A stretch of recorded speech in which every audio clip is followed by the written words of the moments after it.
degmada Burco Mukhtaar Baariyare gudoomiyaha jaamacadda Togdheer Cabdibaasid Cabdinuur agaasimaha dhaqanka wasaaradda wafaafinta dhaqanka iyo wacyigelinta Jamhuuriyadda Somaliland adeero Maxamed Xasan Cali Waji xildhibaan Farxaan Cilmi Caalin Farxaan Mideeye xildhibaan Maxamuud Axmed Shimbir gudoomiyaha akaadhimiyada maalmaal iyo walaalaha kale ee dhammaantood inala joogaba iyaga mahad leh oo maamuus leh oo sharaf leh oo qadarin leh waxa iyaguna mahad leh dhalinyarada ka soo qayb gashay carwada bandhiga hibooyinka ee Hadraawi Talent Fair waxaanu aasaastay oo gacanta ku haysta akaadhimiyada maalmaal oo ka shaqeysa horumarinta degmada Burco gaar ahaan akhriska iyo qoraalka iyo horumarinta barnaamijyada wacyiga bulshada kor u qaadaya isla carwadan Hadraawi Talent Fair ama carwada bandhiga hibooyinka Hadraawi waa sanadkii ugu horeeyay aanu qabanno laba ujeedo aanu u aasaasnay ta koobaad oo ahayd inay noqoto madal lagu xuso Allah u naxariistay filosoofkii Soomaaliyeed nin qiimo weyn Soomaali oo dhan ku leh ujeedka labaad ee aanu u aasaasnay waxay ahayd inaanu ka akaadhimiyad ahaan samayno madal ay dhalinyaradu ku kulmi karaan oo hibooyinkoodii soo bandhigi doonaan Hadraawi taariikhdiisii iyo qofnimadiisii iyo shakhsiyadiisii runtii qof kasta oo la kulmay ama si ka agdhawaa aad iyo aad buu maanta u garanayaa inta runtii maanta u baahan ee dhalinyarada ay soo kacantay taariikhdiisii u baahan in laga dabageeyo iyo shakhsiyaddii Hadraawina cid maanta dhaxalo ah oo aynu odhan karno way ka dhergin karaan Hadraawi wuxuu ahaaba inala joogta waa carwadii ugu horeysay ee lagu soo bandhigo hibooyinka taasoo ay soo agaasintay halabuurkeedana ay leedahay akaademiyada maalmaal ahna akaademiyad u dhaqaaqda arrimaha bulshada kana shaqeysa arrimaha akhriska iyo la dagaalanka jahliga carwadan oo lagu magac daray oo lagu suntay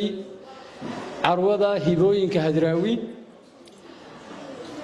abwaankeenii Soomaaliyeed afyaqaankeenii Soomaaliyeed halabuurkii Soomaaliyeed waxa runtii ammaan iyo bogaadin iyo mahadcelin bayaguna mudan dhalinyaradii iyo ururkii soo agaasimay madashan aadka u quruxda badan ee carwada ee lagu soo bandhigayo hibooyinkii Allah u naxariistay abwaankeenii weynaa Maxamed Ibraahim Warsame Hadraawi oo mudan intan aynu caawa ku hayno iyo in kale oo ka badan runtii inaga mudan waxa sidoo kale isaguna mahadcelin iyo bogaadin iyo ammaan mudan martida kala duwan ee ugu horeeyo agaasimaha dhaqanka iyo wacyigelinta ee wasaaradda warfaafinta waxaan anigu doonayaa inaan isdul taago qodobo ka mid ah suugaantiisa oo inoogu cadaynayo shakhsiyadiisu waxay ahayd kaalinta halabuurkiisa iyo halka burnaanta halabuurkiisu lahaa iyo heerka uu gaarsiisanaa muxuu ku fiicnaa maxay ahayd waxa uu dadka kale kaga duwanaa dhowr qodob oo dadka kale kaga duwanaa hadday noqoto bareerihiisa hadday noqoto haladaygiisa muxuu dhaqan jiray hantida uu dhaqan jiray maxay ahayd uu dadka kale kaga duwanaa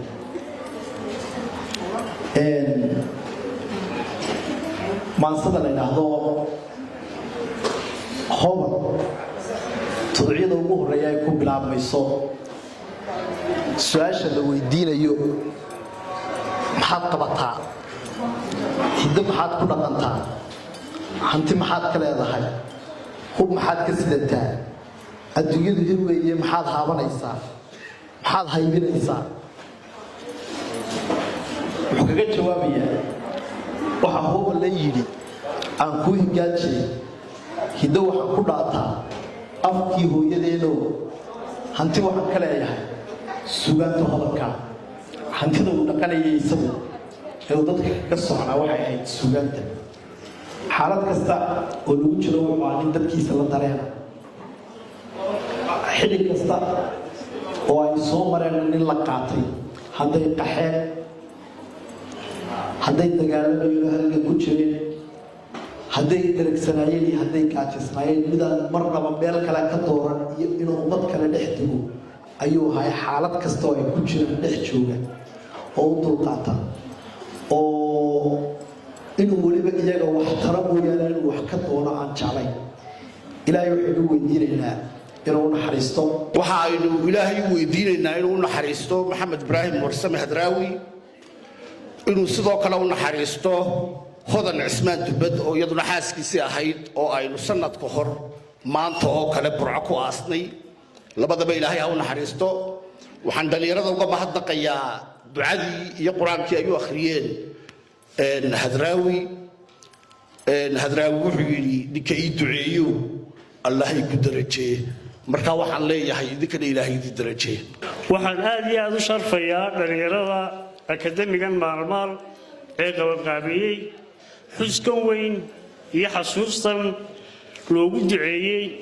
laguna soo hadal qaaday allah u naxariistee abwaankii weynaa mufakarkii halgamaagii maxamed ibraahim warsame hadraawi qof ahaanteyda waxaan odhan karaa waa laygu sharfay waxaan marka hore u mahad celinayaan bogaadinayaa dhalinyarada maalmaal munaasabadan isugu keentay si wax looga yidhaahdo allah u naxariistay abwaankii weynaa maxamed ibraahim warsame hadraawi isla markaasna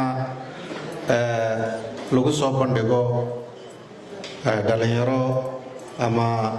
dad kale oo iyaguna halabuur kooda halkan ku soo bandhig doona hadraawi ahaa faylasuuf inuu ahaa codkar aftahama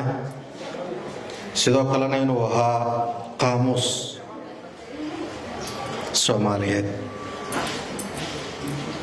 soomaaliyeed kale muu ahayna wuxuu ahaa faylasuuf dunida oo dhan iyo inta aadamaha ahba u ah waxa weyn munaasabad weyn oo insha Allah ay ka sii weynaan doonto sanadaha dambana oo ah abwaankeenii ilaahay naxariis jannaha ka waraabiye maxamed warsame hadraawi oo aynu inteena hadda joogtaa ilaahay uga baryayno inuu ilaahay naxariis jannaha ka waraabiyo aaminna in badan baa la caawi dhageysanayseen heesihiisii iyo abwaannimadiisii la soo qaadayay anigu soo qaadi maayo hees dambe waxaan idinka sheegayaa wixii anigu aanu taagnaa halgan baan anu ku jiraa ii gaara halgankaasi waa mid inta bini aadmiya ee ilaahay caqli siiyey iyo aqoon ay wax ku gartaan oo iska kooban ay garab igu siiyaan